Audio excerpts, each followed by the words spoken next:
is a view of the light, a fire burning through the night. We rise, we shine, we take the fight. The view of the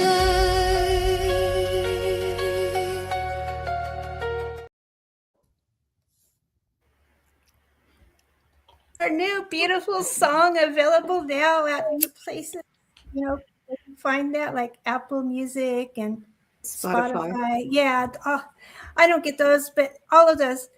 Check out our check out our Facebook page. I'll have the link there's links later for today. it. It's beautiful inspiration. But hello, one and all. I'm so excited to be here. I'm sharing just a little smudge with you and inviting you in for some special time together here because we have a special guest today. But first of all, I would like to introduce you to my co-host sitting with me. Today we have Rhonda Elliott and we have Teresa Clan. Everybody you can wave, and we have and so Monday Johannesen there. And I'm all excited to have us all. And if you all stay tuned to the end, I will be pulling you a card from a brand new deck I just received that belongs to Amber Wolf, our guest here. And it's the Dragons of Mu. I mean, oh my God, dragons, you guys, you know how excited I am. So we have a lot of fun planned today, but right now I am so excited to present Dr. Amber Wolf, who offers timely wisdom for navigating a world that is asking us to live and lead and to heal just a little bit differently. And so come on in. Welcome, Amber. Thank you, Teresa. Thanks so much. Go ahead. Thank you. What is it? What is it that brought you to Rooted of Resilience? You know what I mean? What was your story that brought you? What was my inspiration? Yeah. My inspiration for Rooted in Resilience was the world in its transformation right now that can feel a little scary, a little chaotic. The unknown seems in our face. And each day we have an opportunity to look at that and decide how we're going to be with the energy.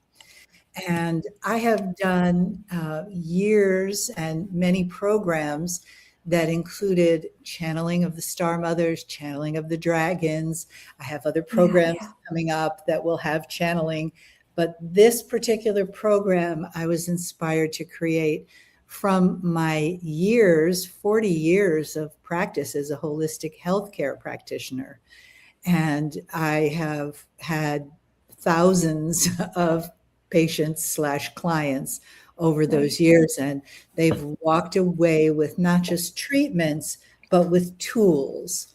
And I will have to say that that's one of the reasons that Lee Carroll / Cryon wanted me to travel with him back in 2010 when he invited me to go on the road with him, was that I brought the practical things to what he would say, the woo-woo.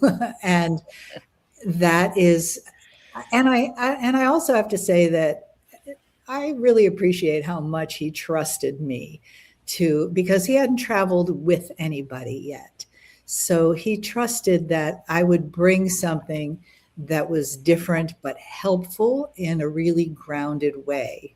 So some of what I've been doing comes from those meetings over the 10 years that I was with him on the road, but many come from my own private practice, and some are just coming in. So these are tools that you can use every day that are simple, that are practical, that can reset your nervous system and keep you in a place of calm in the midst of whatever chaos is going on out there. Yeah. Oh, that's beautiful. Love that. And I think that what used to be seen, and maybe you can speak to this as, an addition to life or not necessary, but if you have time, add it to a checklist and maybe get to it or not. Or when life gets challenging, it's the first one that comes off what Yeah, we yeah. weave into our life. Is that something you can agree with? I agree that it happens, and there's a sadness in me for that because that's when we need it the most. Why does it fall off the list when we need it the most? Yeah. And and that's why I made so many of these exercises really short, like 5 minutes in the morning for your immune system, 5 minutes in the morning for your heart, 10 minutes at night before you go to bed, those kinds of things. So I wanted it to be something that didn't fall off the list. And part of that, if I can get into the psychology part of my education, is that we're always in service to others. And so what is in service to us falls off the list first. Now, Oh. do we value others more than we value ourselves? Is it that guilty of, not wanting to be seen as selfish? Right. I mean, who wasn't raised with don't be selfish, share it with your Yeah. brother, your sister, your little cousin, whatever, all of us. And so selfless, we become selfless. So our self exists down the list. So, I watch it with my son who has a partner and 2 dogs and a cat. And so he's at the bottom of the partner, then the dogs and the cat, and then and so I know that happens, and I've been myself without a partner since 2013, so I don't have an excuse.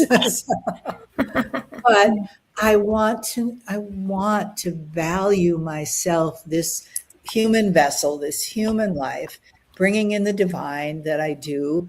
I want for my healing to be to value every precious day that I have, that we have, and how can we best show our gratitude to this precious life, to this amazing body that just you wake up every morning and there it is. Well, until you don't, but so far every day, how It's been can we working, yeah. honor that? And I'll just say, yeah, that's my swimming time, or that's my walking time, or I don't take phone calls first thing in the morning. That's my yoga time or my meditation time.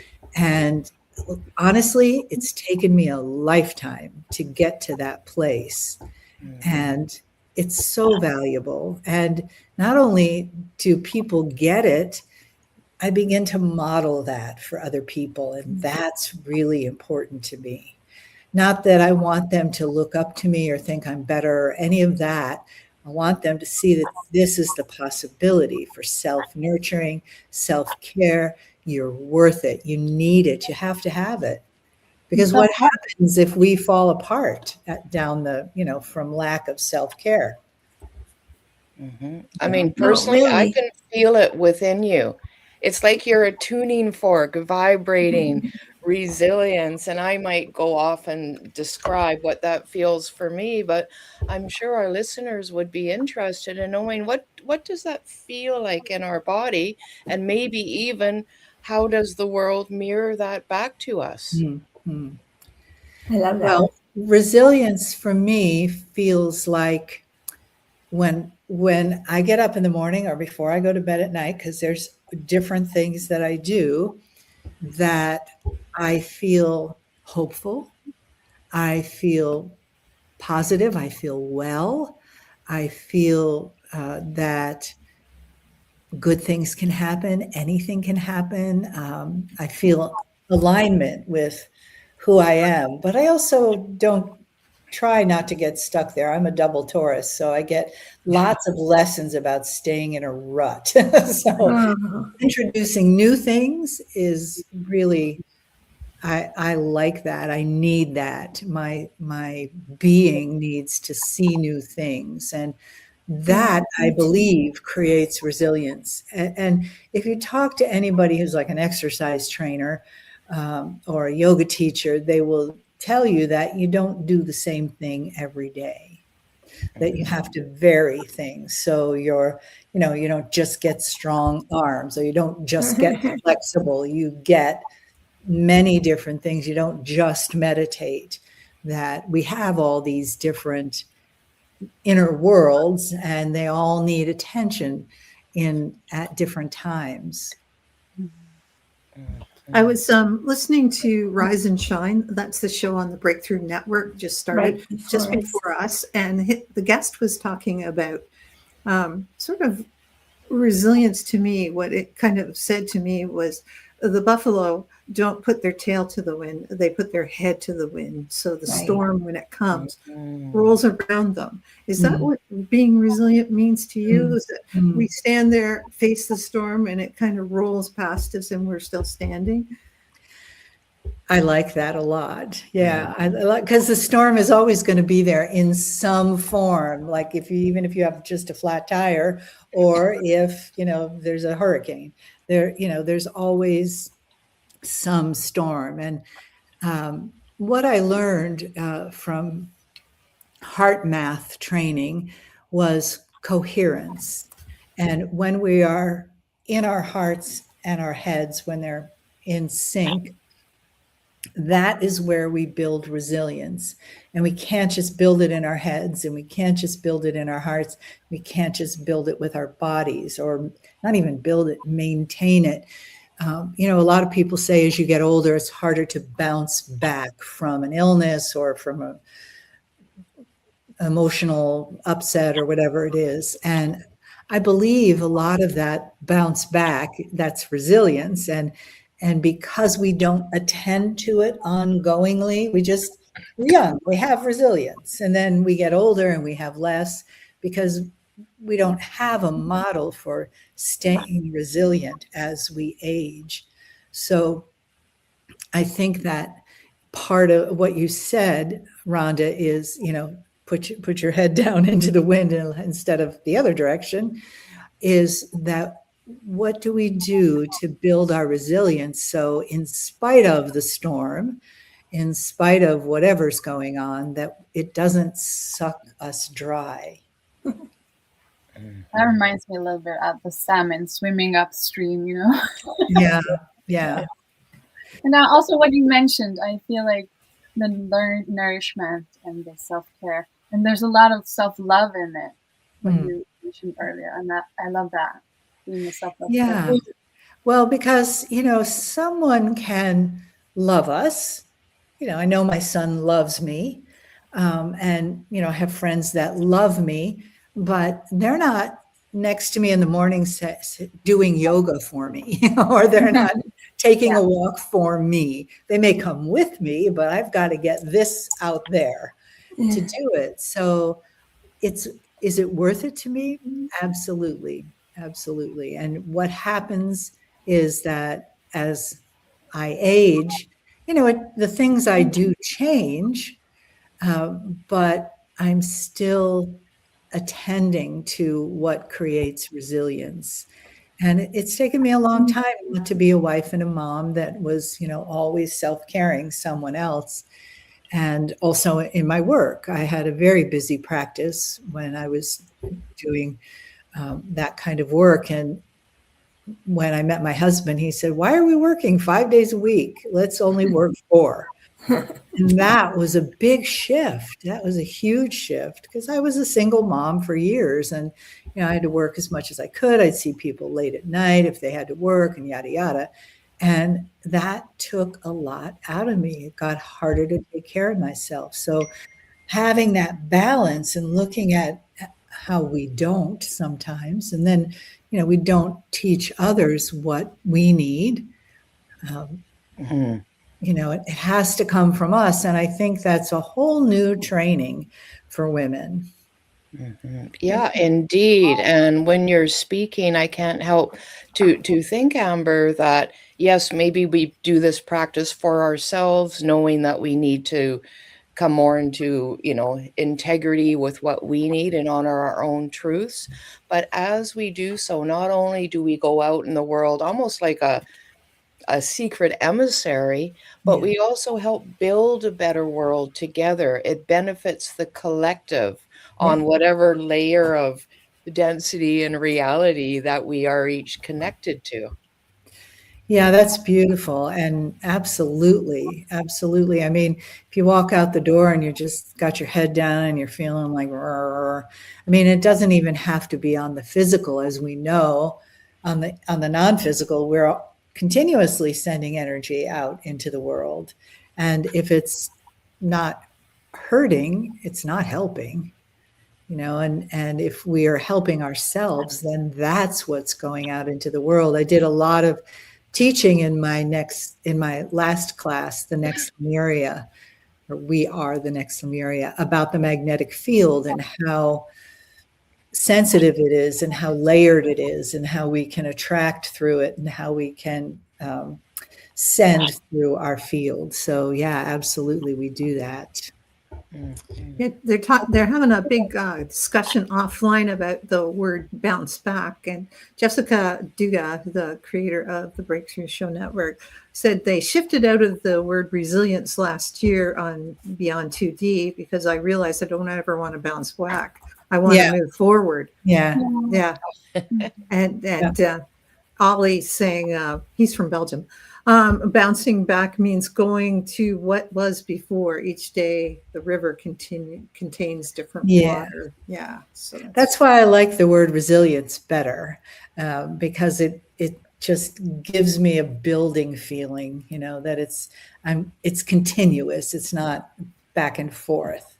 Right. But we are, if we are upset, or if we're ill, or if someone we know isn't well and we're sending energy to them, that's something that, is kind of contracting in our field. And then what can we do to expand it again, to make it's optimal? Right. Yeah, because we are senders and receivers. Yeah. So we radiate and we receive. Yeah. It's like a constant feedback loop. And that's why, what we think, believe, radiate are is what the world, the universes are going to mirror back to us. Yeah. Yeah. They said they chose the word perseverance this year instead. So, which is persevering. Yeah. Yeah. I don't know. I would argue about persevering. That means you just like efforting, where resilience is just honoring and being, perhaps. Yeah. That's it. But there's more. See, Amber is not just here telling us we need resilience and telling us that there's tools out there. She's built a really, really neat container, and people are already using it, right? Can yeah. Yeah, and this is the first time I've done anything like this. I'm really so blessed to have such a great team who creates these things. It's not just a course. It's a living library of tools that you can access whatever feels right during that time of day, that moment, morning, noon, night. And it's divided into the categories of body, mind, heart, and soul.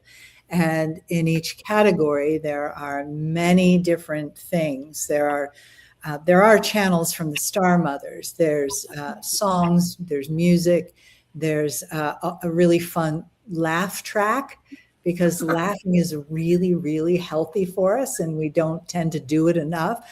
And when I made that track in the studio with my producer and his wife, and we had all these people in the studio laughing, and we were laughing so hard we were holding our stomachs. So that creates resilience, that kind of thing.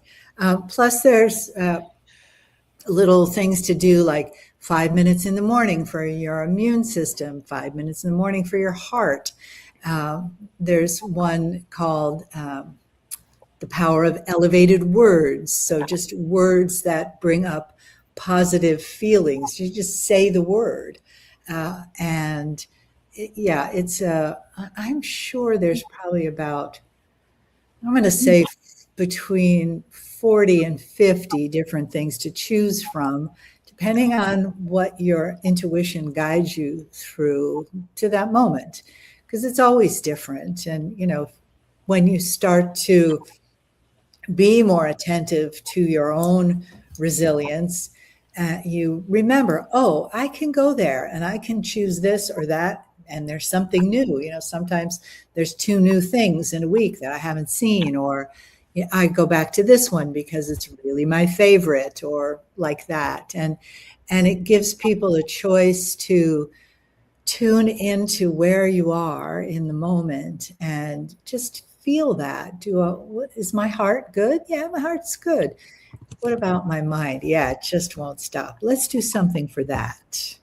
And so I have neurolinguistic programming in there. I have also EFT, emotional freedom technique, or thought field therapy tapping, because I teach that also. Without cheating and looking at the website now. I'm doing all this. And I probably have you added the neurographic artwork to that, or is that just something we decided not to add neurographic artwork to that because it's not mine. And I know EFT is not mine, but I do teach it. Right. And I don't teach neurographics. Yeah. It sounds like a picnic basket, which you can just take from what you feel that your mind and body and soul is craving that day. And you can, different times of the day, you may be feeling differently and you may need something different, right?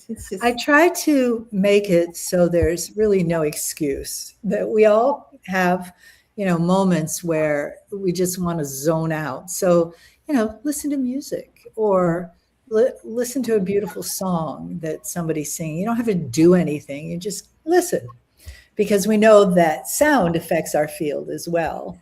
So, I try to put lots of choices, because I like, personally myself, a girl's got to have lots of choices. So I like lots of choices, and that is what this is becoming, and it will continue as time goes on, because I have a very large, after 40 years in the healthcare field.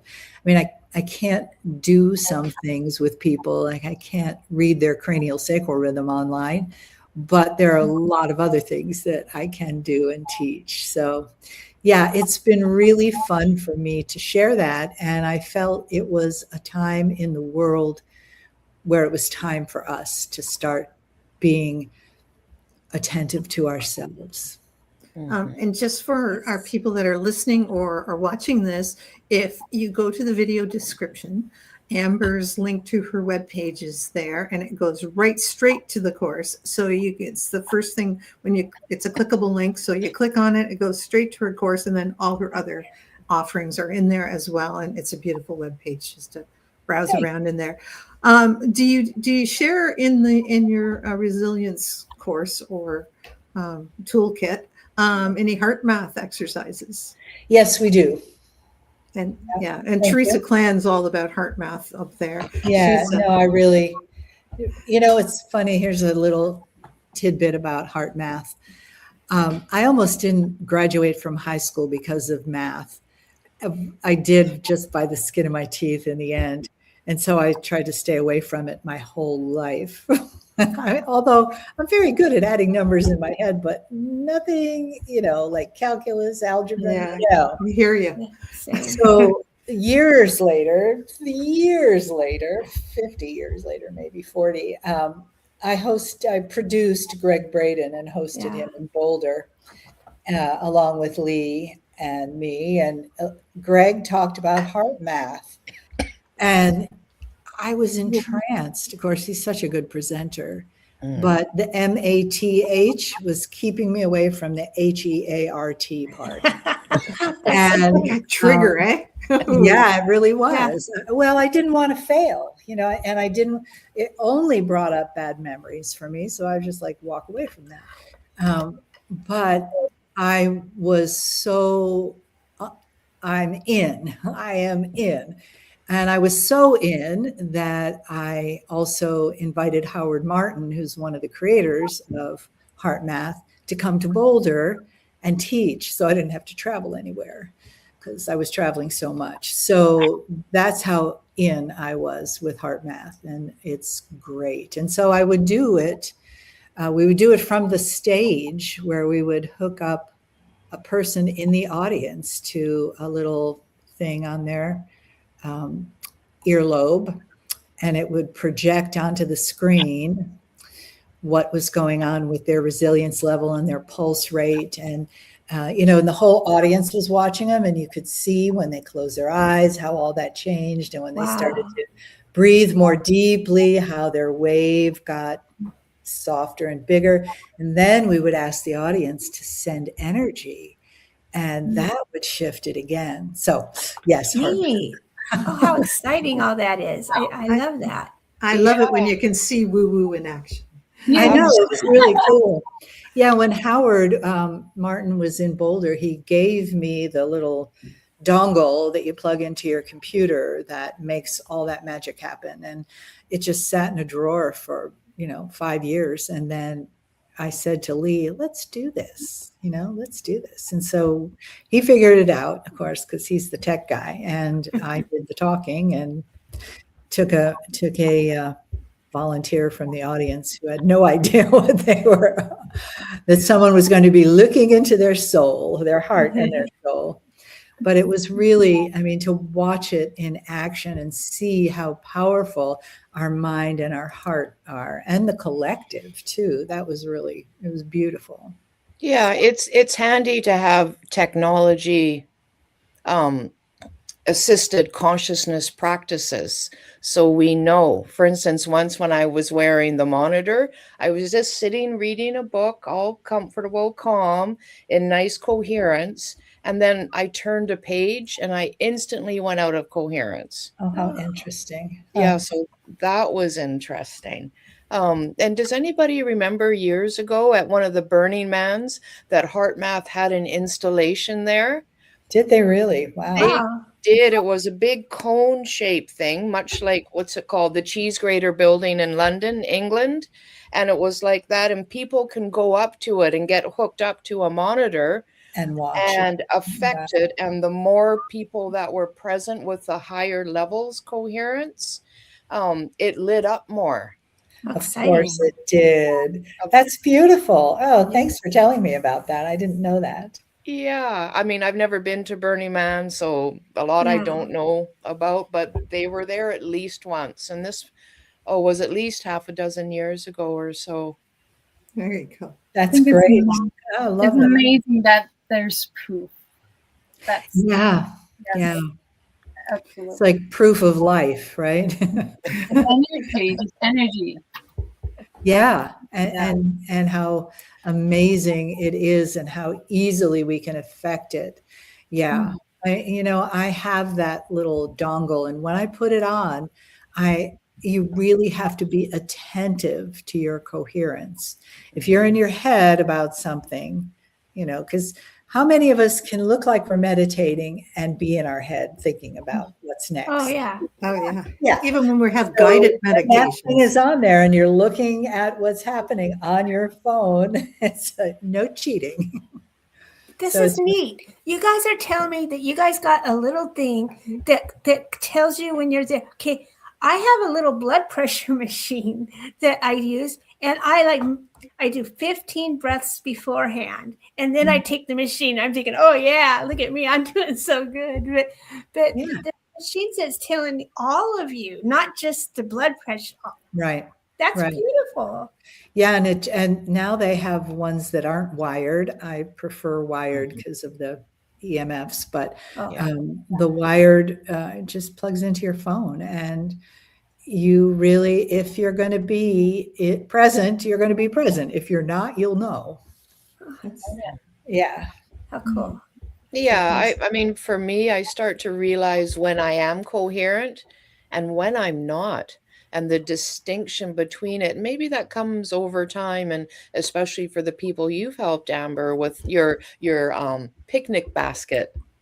full of offerings. I love that phrase, Rhonda. Thank you Yeah, for that it. was great, Rhonda. Thank you.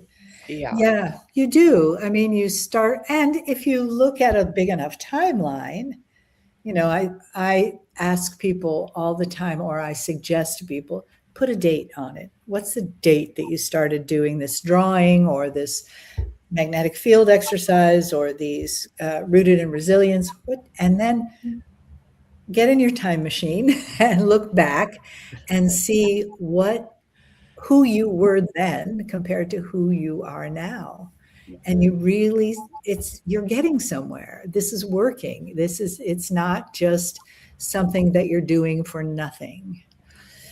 I don't know if you remember, but years ago there was a commercial about, I don't remember, it was about being healthy. And this woman goes to a yoga studio, rolls out her mat and does one warrior pose, rolls it back up and walks out the door like, I'm going to do yoga, one.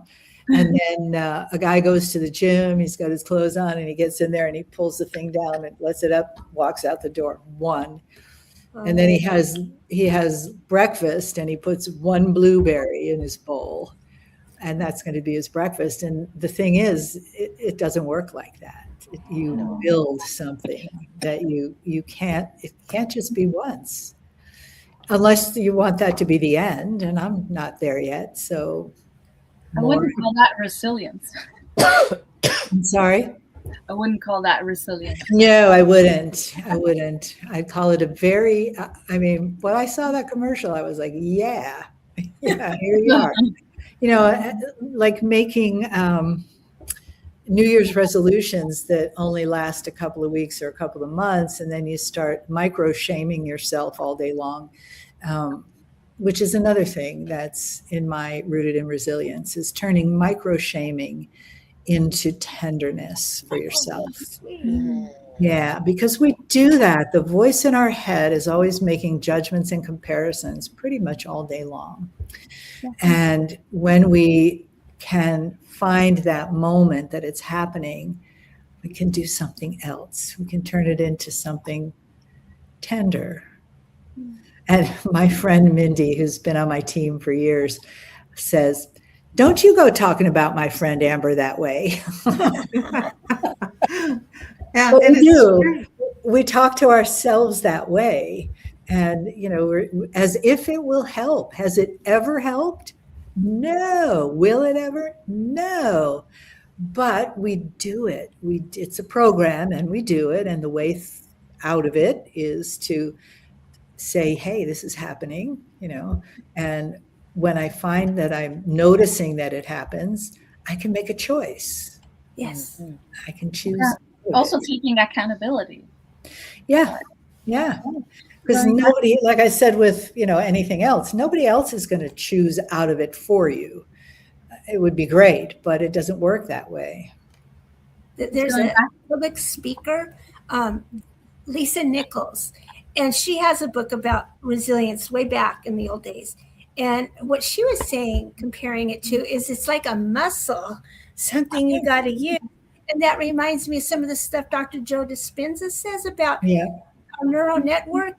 There's super highways going certain ways. And it's by that constant practice or daily or, that builds the new super highway or gives us that good muscle that we're working on. Yeah, the neurology of all of these things is absolutely happening. I mean, when you're building a new habit or you're, deciding to eat better or exercise more or do Rooted in Resilience exercise, whatever you do will change who you are because it changes things in your brain. And if it doesn't change things in your brain, then it's not going to last. And you have to keep doing it. It doesn't just change. It's not like flicking the switch on the wall and the light comes on. Were that we could, that'd be fine with me. But evidence shows over human evolution that it isn't like that yet.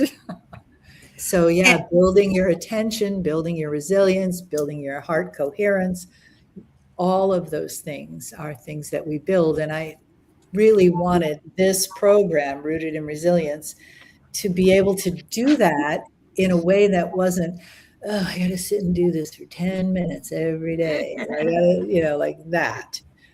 Because who needs that? You won't do it.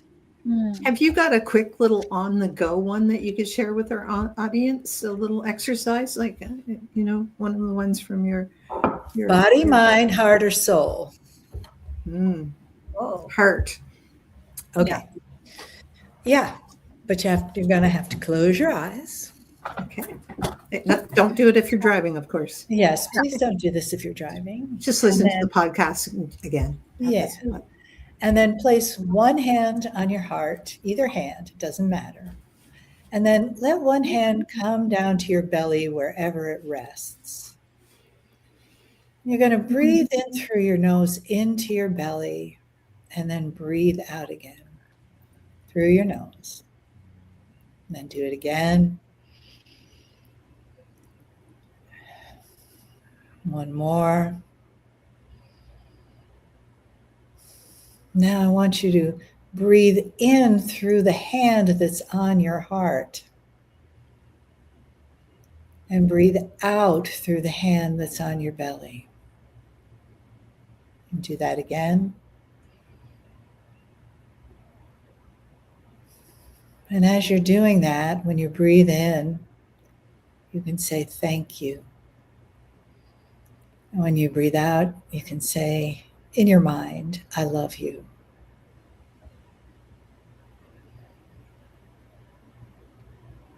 Let's do that 2 more times.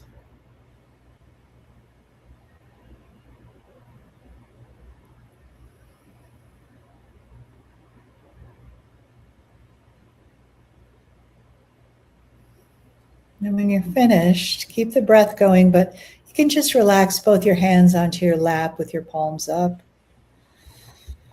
Big breath in, exhale through your mouth.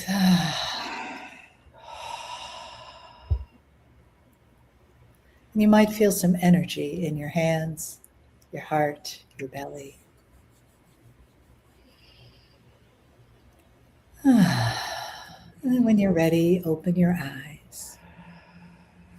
Oh, I love that. I felt so nurtured and loved, as if I was in a womb or an egg even. I just felt like, man, I am held. Yeah, well. And we don't do it alone, because there's a group of us doing it right now. There's also a group out here doing it with us. So, yeah. Another one I'll give you that's really quick. When you're feeling at all unsure or anxious, and this is so simple, and it's a great reset for your nervous system. You just cross your hands here. So your fingers are below your collarbone, but out on the edge. And you just tap one side and the other. And you can close your eyes for this too. And breathe. Just let your body relax. And what I always find when I'm doing this is I start off fast tapping, and then I slow down. And then when I slow down, my body starts to kind of rock gently side to side. And my neck gets soft. And my breath.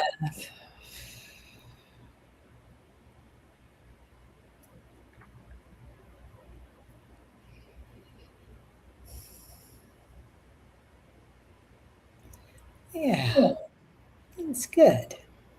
And then again, just relax your hands down into your lap and take another breath. I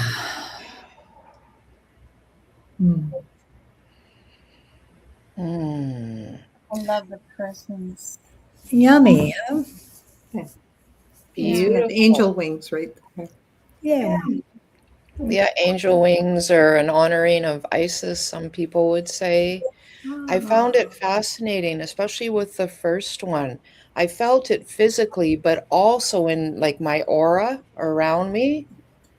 And I thought that was interesting, how healing that would be. So not only are your practices helping us in the moment to maintain, being rooted in resilience, but it also can do some sort of like healing, because some of my training has been whatever, say if you're experiencing something physical, the cause could be a level up on the mental or emotional. And if you have issues there, the cause could be up more in, in the heart area, for instance. So the more we do that, the better. Like the repetition. The repetition. Yeah. Yeah, and it becomes, I mean, for me, a lot of these things are second nature because I've done them so long, but there are some new ones that are coming in that are not things I've done for so long. And I have to remind myself to do it. But I also feel guided to do it because I have a very strong intention now where I didn't. My agenda was every day I'm going to do yoga and swim, or yoga and walk, or qigong, and and it was just like rote, depending on the day. I had choices, but with this, I feel like my field is talking to me and telling me, Yes, it's not up here. And if you look at an MRI of somebody's head, magnetic resonance imaging, you see the magnetic field. It's about here on the head. So this is what your head can do in terms of energy in the world. The magnetic field of your body goes out as far as your fingertips reach in every direction. So you're this giant cocoon of magnetic resonance in the rest of you because of your heart. And so that definitely sends that magic into the field. And the field knows what we're doing. It's all connected. The Pleiadian star mothers call it the divine matrix, that we are all connected by this divine matrix. And every time someone intentionally connects to their field with love, with peace, with compassion, with empathy, it lights up a place in the field because we have free will and we can decide to do it or not. And so when that matrix lights up, they can see it. They know what we're doing, where we're doing it. And that more and more, as one of the comments just said, that there are right now, while we're doing this, there are other people in the world doing it too. And this contributes to the Schumann resonance when it raises. Yeah. Yeah, I'm recalling your phrasing, like rooted in resilience. Those are like the roots under the trunk of the tree. Yeah. A tree grows, moment to moment. They that's just natural to them. And it's often when we forget we're part of nature too, and that's natural to us as well. And I suppose, Amber, you would say it's important for us to be in this resonance and feel that. And like T-Dubs was saying about the Schumann resonance, but also connecting with the heart of the planet we are on and staying in sync with her, especially during these challenging times we're finding ourselves in. It's really easy to get ungrounded, literally, physically, from the planet because, I mean, for one thing, wherever you are, there's a space between you and the earth, unless you're, living on a farm in the summertime and you can go barefoot everywhere, or you're on the beach, or, things like that. But most of us have, cement under our feet and shoes and all of that stuff. But down there, really, all the way, it's still Gaia. She is there. And how do we stay rooted to that? And, in neurographic art, they make a beautiful tree, and it has a whole lesson behind it. But the drawing lesson. But the bottom line of the lesson is you can't make the top bigger than the roots because it's not balanced. So the roots literally are always bigger than the top. So what is underneath, what is rooted for us in the world has to be, or we choose it to be, something that keeps us balanced between the top of the tree and the roots of the tree. And this is beautiful. I'm so grateful that you're on our show today, Amber. And especially for those people who feel, hey, I'm only one person. What can I do? Do I write letters to the politicians, et cetera, et cetera? This is exactly what we can each do. Like the change starts within. And it's different for everybody. I know people that are very much activists and write letters or show up for protests or march for peace or whatever. For me, that I have a more inward way of working with what I feel I can do. And it all makes a difference. I believe that very strongly. Be the change you want to see in the Yep, world. Right? exactly. Be the change. Yeah.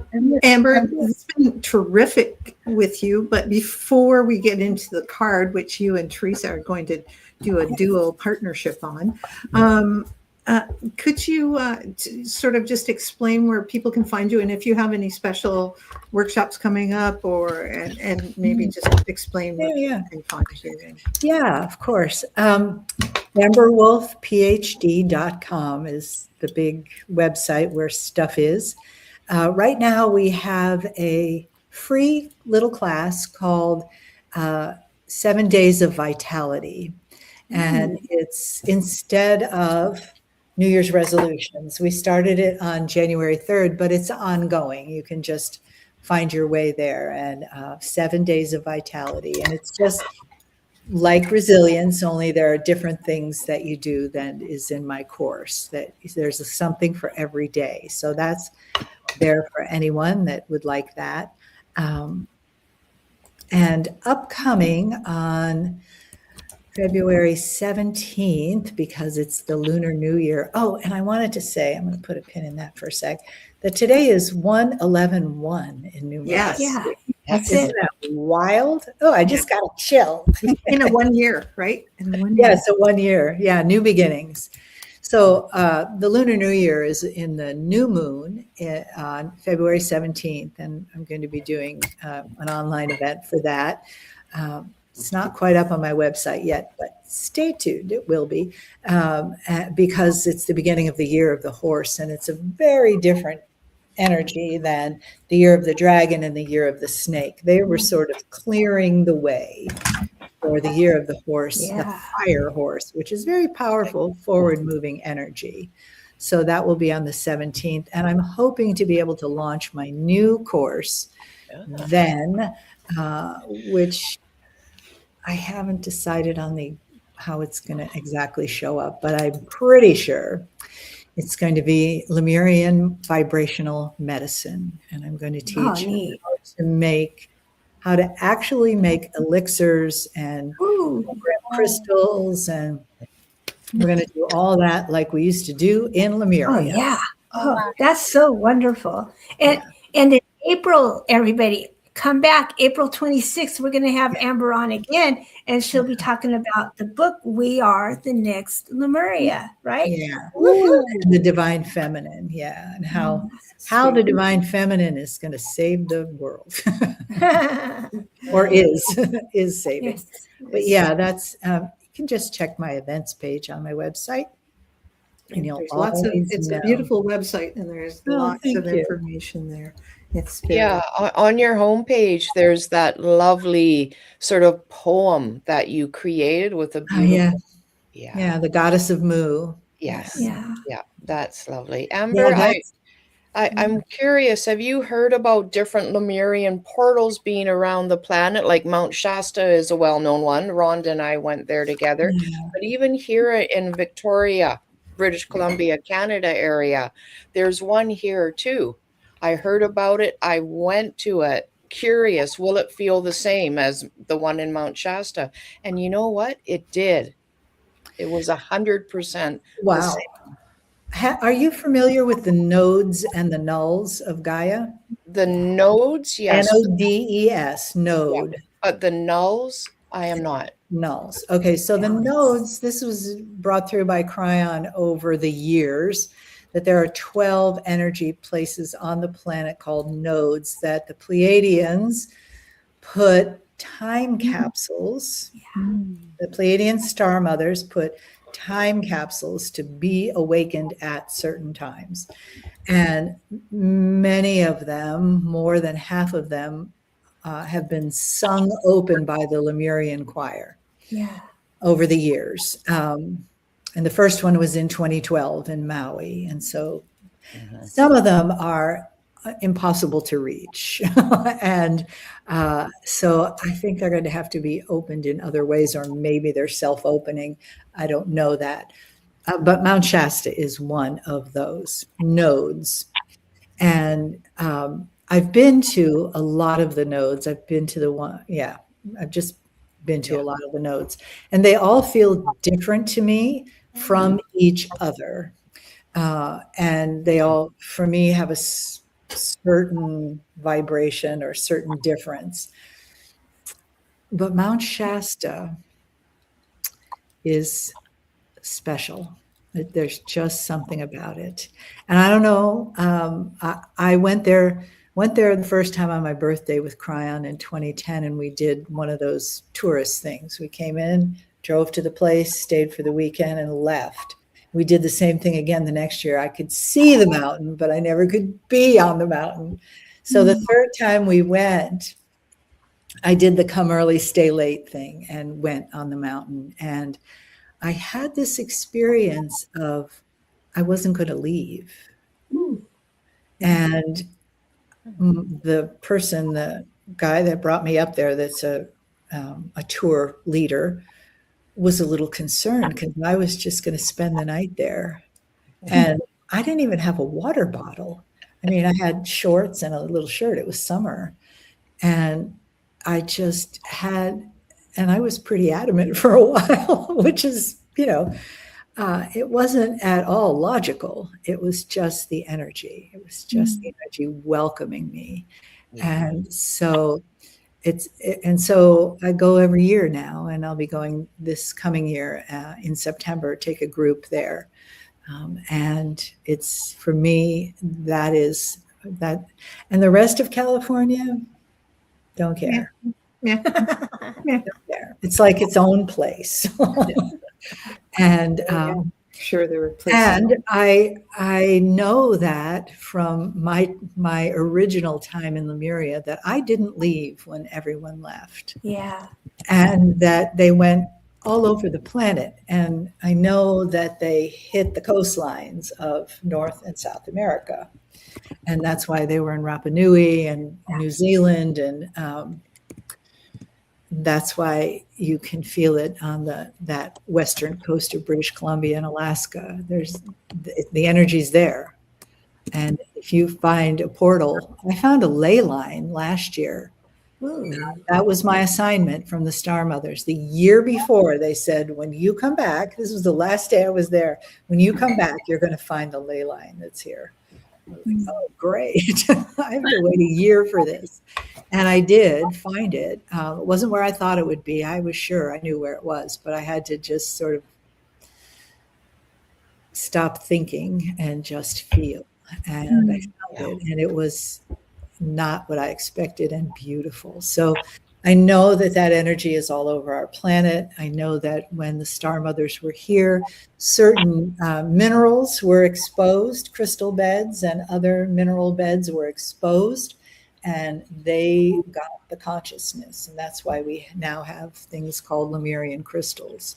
Yeah. And then they were buried again, as the Earth in those thousands of years went through her expansions and contractions. So I'm not surprised when I feel it in a place that I didn't think it would be, and when people tell me about it, and the other thing is, not everybody will feel it where you feel it, because they don't have that Lemurian Akash.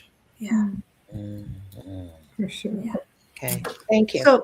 So you, Teresa, I don't know how I'm going to do this, but anyways, Teresa, can you, T-dubs? I'll do, T-dubs. T-dubs. I'm going to put you up here. I'm going to put you both down here. Gotta clean this. Okay. Okay. So you want to hold the card. This is a card for the energies of next week, and I want to show you. It's a brand new deck I got right now. The Dragons of Mu. Oh my God, I'm so excited. And then I shuffled the deck, I promise you, and guess what came out? Well, exactly the Dragons of Mu. Oh my gosh. Ooh. Oh my God. So I actually shuffled again and got another Dragon of Mu come out. So they are definitely represented today. And so I'm going to read the Dragon Blessing. And then Amber will have more insight that I'm Okay. so excited to find out about. Okay. In the mystical realms of the dragons of Mu, your multidimensional sacred allies dwell. Through the teachings of the dragon wheel, they are here to guide, uplift, and awaken humanity. Each of the 8 dragons hold a unique divine light code that is a gateway to your inner dragon, your luminous source of intuition, support, love, magic, and truth. The Dragon Light Code shares their secrets, both mystical and practical, with their joy and their star-born wisdom. The dragons of Mu are living frequencies, ancient and benevolent, here to support your connection to the star families, Lemuria, and your divine source DNA. They are a bridge between the human and divine you, where the wisdom of your Akash and the brilliance of your old soul blueprint originates. Align with each dragon's vibration through the card spreads, the light codes. Okay, I got that one all wrong. Align with each dragon's vibration through card spreads, the light codes, meditations, or rituals. Invite the awakening like a mystical phoenix rising and the shimmering magic of your innermost transformation. Here, you will find sacred alchemy, radiant embodiment, and cosmic remembrance.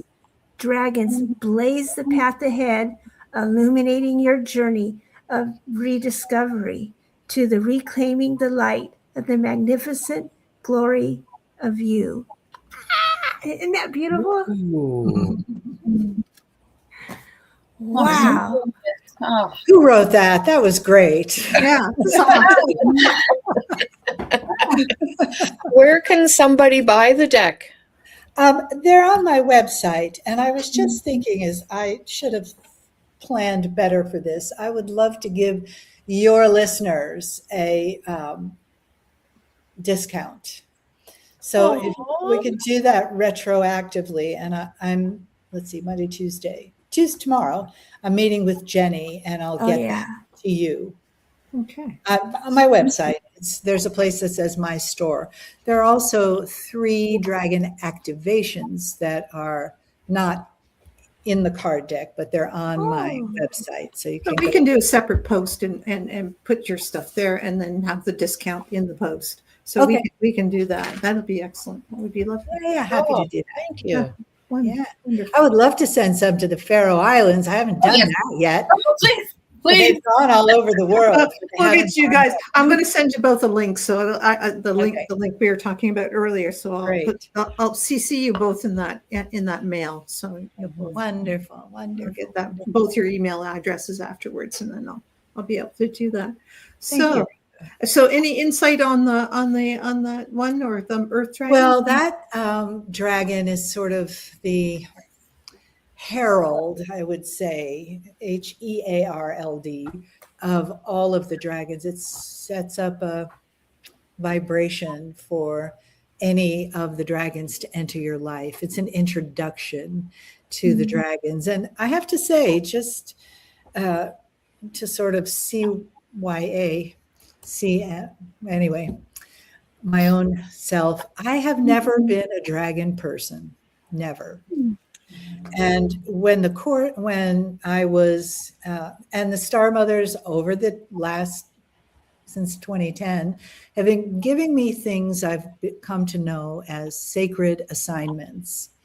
And I had finished the last course that I did, and I was kind of in the place of what's next. And I woke up one morning and they said, the dragons are next. And I was like, really?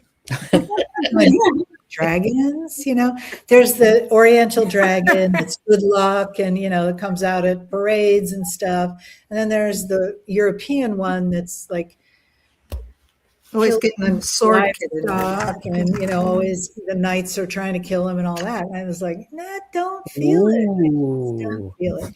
And the Star Mother said, you will, and we'll guide you there. And it's going to start with a wheel, with this 5-spoke wheel, like the Lemurian teaching wheel. And I was, okay. Or the shamanic teaching wheel, it's the 5-spoke wheel. And so little by dragon, there were 7 dragons, and each one representing a different part of the wheel: the earth, the air, or the wind, not the air, because the wind is moving. So the earth, the wind, the fire, the water, the rainbow dragon, which is all about inclusivity of your own parts that you've disowned. And so those were, and the silver, which is the rim of the wheel, and the golden dragon, which represents us, which is, we're the hub of the wheel. And it was all done. And then the great mother dragon came through, she just gave me a chill. Yeah. He is sort of the the umbrella, the overarching boss of everybody, and quite beautiful and powerful. I get a very strong power from her that she doesn't really use in a scary kind of way, but in more of a this is the egg you're holding here, and hold it with love and intention. I love that. Happy sigh. Yeah. Thank you. This has been wonderful. You know, so many times I talk to just a blank computer screen because I'm making, the next whatever it is. And it's so wonderful to have you, all of you, because you're just different, beautiful energies bouncing around in this sacred circle with me. And anyone that's also listening. And I love the comments because I got to see those too. So that was great. Yeah, it's nice that we have the interactive audience. Yeah. And it's nice that we have a podcast that they can listen to when they're just driving around, or they can go back to the YouTube and look at all the last 9 seasons. This is our 9th season. Wow. And yeah, considering we thought it was going to be 3 months, we did pretty good. We've done really well. I mean, faces have changed, people have fallen, and lives go on. Yeah. But Teresa, we are so lucky. We are so fortunate to have everybody with Resilient. Resilient. Yes. Is resilient. There's that word. That's exactly what it means. Yeah. But we were so glad you can be on again, and we're looking forward to seeing you again this year, and can't wait. Thank you, Rhonda and Anne and Teresa and Teresa. Yeah, now we got 2 T's. Teresa. So excited to have this. Yeah. Well, thank you for having me. It's always delightful to spend time with like people who are vibrating and talking about vibrating and doing things that really, hugs from those in the audience. That was lovely. Yeah, lovely. You're doing it. And I appreciate that you're doing it. And the world does too. Thanks so much. Well, take care, everybody, and we'll see you next week. In next week's episode, we're diving into the world of the Spirit Walker, and that's a book by author Susan Manano, and she'll be here, and she'll be sharing about her journey to all the way to becoming a soul reader.